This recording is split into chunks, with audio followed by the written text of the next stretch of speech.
So for our 28 hours project, we chose to learn basic sign language, and we wanted to think of a way to show people what a deaf person's life is like. And initially I wanted to do this because I wanted to learn something new, and didn't see a reason not to learn ASL, even though that's like a really big part of our American culture. I had an interest in learning ASL because of a video I saw on YouTube one day that was just in my recommended, and it was a video of people talking, but the audio was like completely cut off, and it was called "Can You Read My Lips?" And it really made me think of the struggle that a lot of people go through when they're deaf or hard of hearing, and how if more people learned ASL, it would make a lot of people's lives easier. So for our journey of like this whole entire project, starting from the beginning of the year, we looked up a bunch of basic sign language videos to learn more words. So we watched a video that taught 100 basic words in sign language. We read so many stories about deaf people from World War II to modern day. Like, and I think that we just learned about like a lot about a culture that we didn't really know about before, and that was like really interesting. And we also met up with one of my mom's friends who is a certified interpreter of ASL. She chose to be anonymous, which was like fine, and she taught us a lot about how she lived with her brother is actually deaf, and so she's lived with this for a majority of her life. And she talked about the frustration and how not everything is easy, but it's worth it. And she herself has been inspired by him to work hard, love life, and not take anything for granted, which I thought was really and truly inspiring, which helped us make up our own poem as well.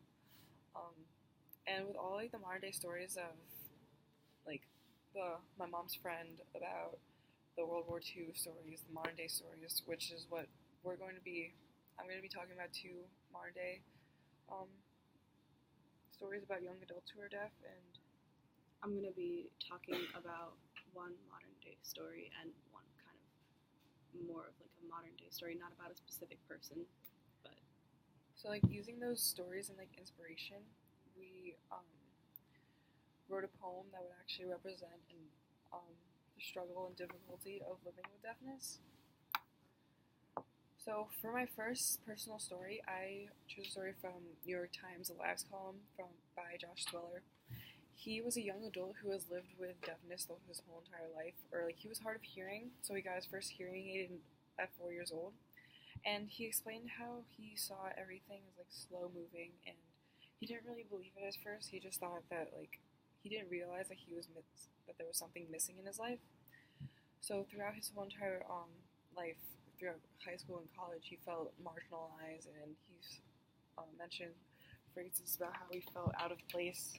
And he talks about his classes of how in college he's looking at his professor, but he has no idea what he's saying, so he just catches himself staring off into space and doesn't really pay attention that much. And truly, deafness has impacted his life in a way that hindrances his opportunities to make friendships and excel in school, because he doesn't really understand the social norms of how to make friends, or he doesn't really pick up on a lot of stuff that people are saying. Do you want to say? Yeah. So instead of an article, I found a video entitled "What Is It Like to Be Deaf?" And in this video, there's a man signing his life story. And what it was like to grow up in a hearing household when he was hard of hearing himself at like a very young age. And he talked a lot about how people didn't understand that he had different needs than everybody else, and they didn't really like cater to those needs of his. Like when he was younger, he really liked watching TV, but every time he would watch TV, he had to stop it and ask people what was going on, or just kind of like pretend like he was understanding what was going on. And like his family would just get mad at him when he did. And then his sister got a TV that had closed captions on it, and he thought it was like amazing. And he tried to switch out the TVs, but he just got yelled at instead. And then he goes on to talk about things that happened like this for the rest of his life, and how people didn't really understand what being rude was, like in different scenarios, like people would like hide their mouths when they would like talk about him while he was in the room, and they didn't understand that that was like just as bad as like whispering about someone, and that he like knew that they were talking about him. And like I thought that this video was really interesting because like I think that a lot of people, when they ask like what is it like to be deaf, they want kind of more of like a physical description, but he explained how it's like hindered his life in so many ways, but like how he's still getting past it and how he's like exposing himself to different like types of people who are like much nicer to him because of this. And another one of my personal stories was about David Peter. He had his own blog post about how different parts of life, including friendships, social interactions, jobs, and love, and romantic relationships. So he explains in his first aspect was friendship. He begins his story by saying like deafness means I don't understand anyone. This emphasizes his solitude and feelings of loneliness because if he doesn't understand anyone, he can't interact with and communicate with everyone as like how everyone normally does. And he never learned the social norms, so he doesn't really know how to interact with people. So this would obviously inevitably lead to feelings of isolation. So then he writes about his interactions with people and how difficult it is to understand others and how he felt like he didn't have any friends. So he finishes that part with, quote, "You should never want to be average unless you are below average. This is a cry for normalcy when so many others wish to be normal, to be abnormal."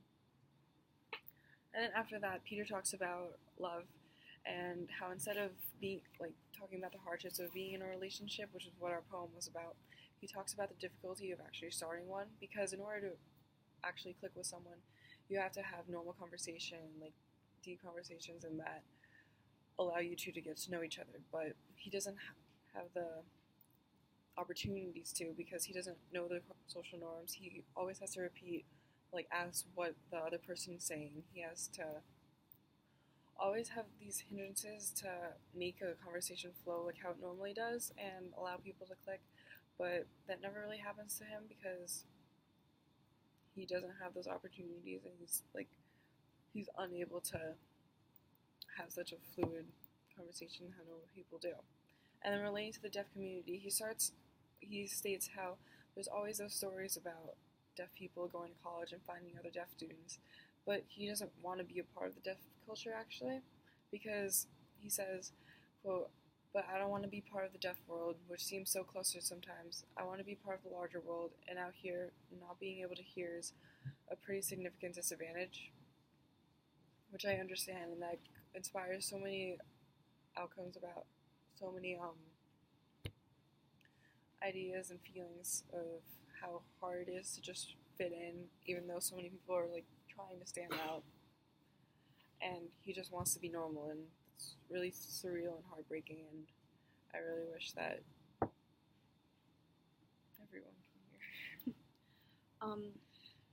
The article that I read was not so much about one specific person's story, but instead it was about a protest that people in the deaf community had outside of a group called the AGB.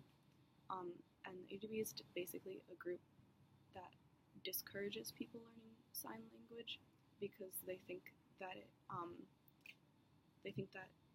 ASL encourages the clustering that you were just talking about in the last article, and so they want to have like more like technology-based things with like hearing aids and like cochlear implants and things like that. But like people who do consider themselves a part of like the deaf community and like deaf culture and things like that think that this is like shameful to something that's like a big part of their life, and that like it makes people like ashamed of this like disability that they have, but like a lot of them don't even consider it a disability. And I don't know, I thought this was like a very interesting thing to learn about, because like I think that, like, at least personally, if I had the option to, like, if I were deaf and, like, I had the option to, like, get cochlear implants, like, I think that that is something that, like, I would choose for myself. But a lot of people who are deaf, and who are deaf couples and things like that, and who have deaf children and have the option to do that, don't actually choose that option for their kids because they think that, like, being part of the deaf culture is, like more beneficial. I feel like that's, like, preventing them from I think living. I kind of, like, agree. That's why I thought that this article was so interesting. Yeah. Because, like, but, like, also, like, it's hard to, like, see it from two deaf people's eyes. Because they know what it's like to grow up being deaf, so they have some amount of information that we don't have. Yeah. And they, like, see everything, like, completely different because of how they were born. Yeah, and they have a lot of pride linked to being deaf because of deaf culture, and they want their kids to have the same pride, I guess. But I don't know, I feel like that cuts them off from, like, a certain amount of, like, communication. Yeah. Because communication does do, like, That's literally it is a really important world. part of our world. I don't know. I think that, like, if people have the option to communicate better with other people, whether that is learning sign language or whether that is, like, doing something technologically to, like, get hearing aids, I think no matter what, like, furthering your communication methods is always better than like, communicating with as many people as you can, because the world is a really big place, and if you limit the amount of people that you can communicate with, it's not, I don't know, it sucks. That's why people like learning different languages. Yeah. And then after learning about deaf culture and some words in sign language, we wanted to tie literature and art together. So we wrote a poem about the struggle and difficulty there is in a deaf person's life. In particular, we focused on the romantic part of a person's life, specifically heartbreak. And it isn't supposed to talk about like, not going out with a deaf person. We wanted to execute rather the frustration of a deaf person's life. So then, after we did the poem from the project, I have learned so much about deaf culture, and it truly opened up my eyes to a whole entire perspective. And it convinced me not to take anything for granted, especially my hearing. And the stories from my mom's friend, Josh Swiller, and David Peter, and Emily's, are truly inspiring and surreal, and making up that poem that displays those feelings has definitely put me in the mind of that frustration and isolation, and learning about the completely different perspective that deaf people have has really made me grateful for what I have. Learning about how different the world can be for other people is really incredible. We communicate with each other every single day, and we take it as something that is so mindlessly simple. But for other people, it's not that easy. When you're deaf, you're surrounded by people who don't rely on the same things that you normally do. And I think it's kind of like being dropped in a different world and like not knowing the language. And like you can kind of like, deaf people can kind of like pick up on the conversation, but you can't get lost in conversation the same way that we're all familiar with, at least not with like a hearing person who doesn't know ASL. So I think that sign language is a way to have face-to-face conversation that both hearing people and not hearing people can equally be a part of.